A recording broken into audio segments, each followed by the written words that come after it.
workplace unions like Unison or RCM, and I had practicing midwives and managers. And as I've mentioned previously in other presentations, why I differentiate between practicing midwives and managers is that managers and practicing midwives didn't want to be in the one focus group.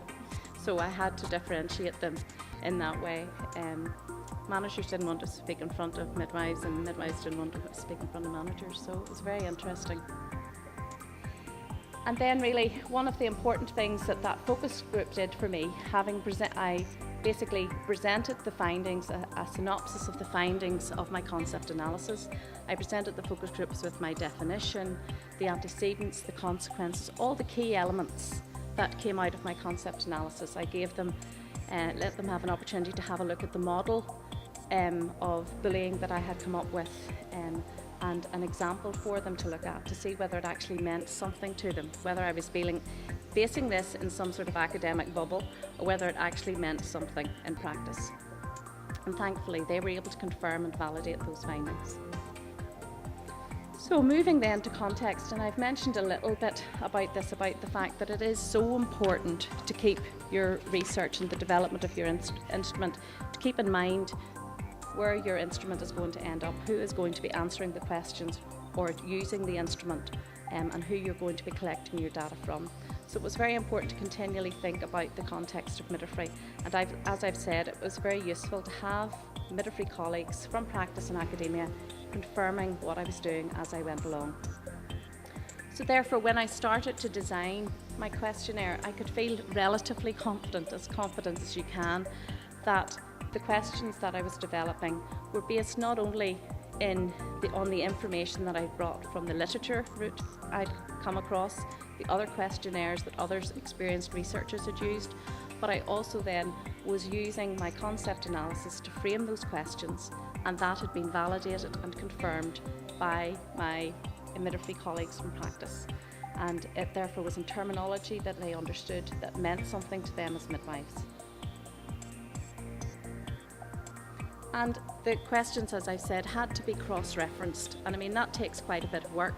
I spent many a day getting cross-eyed trying to work out cross-referencing with some of the older questionnaires that had been around for a long time, some of the newer questionnaires, some from countries within the UK, or from researchers within the UK and from further afield, and just seeing whether or not the recurrent questions, whether or not it was relevant to have them included in my questionnaire, whether or not they linked with my concept analysis, did they link with my defining attributes, did they link with my definition, all of that just kept back and forth. So you can see that with the development of the questionnaire, there were 4 very important elements there. And the next important step was obviously to pilot the questionnaire. And that was very important for even getting things like on the face of it, getting somebody to read it. They'll be able to say, well, actually, that question makes sense, that question doesn't make sense, I don't understand that, that's irrelevant, why are you asking me that question? That's the sort of thing you need people to come back and say, I don't understand that, why are you putting it, even making decisions about why you group ages of participants in a certain way. You think, why could that be relevant? But absolutely it is. And it's what I said earlier about thinking about how you're going to analyse your data when you're writing your questions. You need to think about these things because it's much easier to do it before than after, than trying to extract something out of a question that doesn't make sense. And when you think about it, when you're asking participants to take part in research, they're giving of their really valuable time. You don't want to be asking them, and I mean questionnaires, I know myself, I've sometimes looked and thought, what is this? But, if you're asking people to complete a questionnaire, you want to be, as far as possible, sure that you're asking them questions that are really relevant, valid. They're things that you really need to ask. They're important. They're going to get you some information that you'll be able to use. So, in the end of it all, I had a survey questionnaire, and it was a 28-item questionnaire. And it used a variety of questions, open and closed questions. Now, I'm not going to go into the detail of them, but I'm happy to share it with anybody who is interested. I can let you have access to it. It was quite a long questionnaire, and I was very conscious of that when I was developing it, and I was looking to see how I could keep it as concise as possible. People don't have a lot of time these days, and you really don't want to be giving them 10 pages of questions to answer. So there were 3 sections, and the very common ones that we're all familiar with, the demographics. And these are very important because these let you know about who the participants are, who it is that's answering your questionnaire. Also, working relationships, that was a very important aspect of it, because I wanted to be able to differentiate between those who could, about the student midwives who could determine the difference between a bad working relationship or just having a bad day and actually being bullied. And I thought that was a very important part. And then moving on to the bullying and including the definition so that they knew exactly what I was asking them to think about. So it was basically leading them in gently. I mean, there are some, I suppose, differences of opinion about how you should lay out your questionnaire. Some people will say that you should put the demographics at the end. Some people say put it at the beginning because it's easy, and it sort of gets you into the way of answering the questions. But the way I chose to do it, but I don't know that there's any right way. I think you work it out and you make a decision based on your own knowledge and understanding of the participants of your research. And my response rate, I distributed it to 400 student midwives who were very kind at a student conference.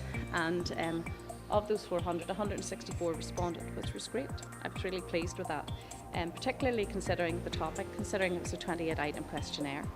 And considering they were a conference, some were there to enjoy themselves. So I was really pleased with that.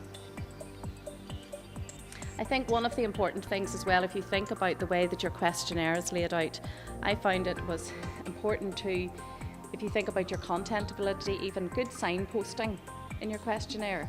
I mean, I remember when looking at early drafts and people going, well now, what do you want people to do here? Do you want them to tick?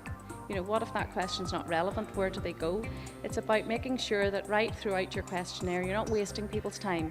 You make it easy for them to decide whether or not they need to keep proceeding, whether they can miss out a section, move on to the next. So you learn little things like that as you go through, and that is all about your content validity as well. There's no point in trying to get people to answer a question that isn't relevant to them. So it's very important. And again, as I've said, your good pilot work, the good work before, drawing on other expertise, drawing on the literature you've read, drawing on your theory, that all helps you hopefully to develop questions that are actually valid, reliable, and on the face of it are something that people will want to answer. This is another little challenge of mine, the statistical things. Internal consistency, reliability. I carried out a Chromebox Alpha on the questionnaire, and it came out at 0.89, which is a very good result, thankfully. It demonstrates that it is a valid instrument, or a reliable instrument. You see, I'm getting mixed up. Now, in conclusion, the steps taken in the development of research instrument are vital, I believe, to the validity and reliability of the instrument. And the research process is full of surprises, absolutely full of surprises. And just when you think you have it nailed, something else comes up. But you just have to keep going back and do use, I would say, one of the big things is using the resources around you. If you're being supervised, torture your supervisors. If you have other friends who are doing research and have knowledge of research, use them. Sometimes sitting, looking at a book, reading more papers isn't what you need to do. Sometimes you just need a good, informed discussion. And I didn't set out expecting that I would need to develop a research instrument. It's the last thing I was expecting to do. And as I've said, some people would say that in essence that is a PhD in itself. So maybe I've done 2 PhDs, but anyway, I only got marked on one, so maybe that's just as well. But I think one of the very important things is that if you do carefully consider the development of your questionnaire, it should lead to one that allows your research question to be answered and should help to prevent the following. And how many of us can say that we know how that feels? So just then to say thank you to my supervisors. I'm forever indebted to Marlene Sinclair and George Kernahan, and also to the Royal College of Midwives, who provided me with a research bursary which helped me with my original research, and then importantly, most recently, Bounty, who have supported me in this masterclass.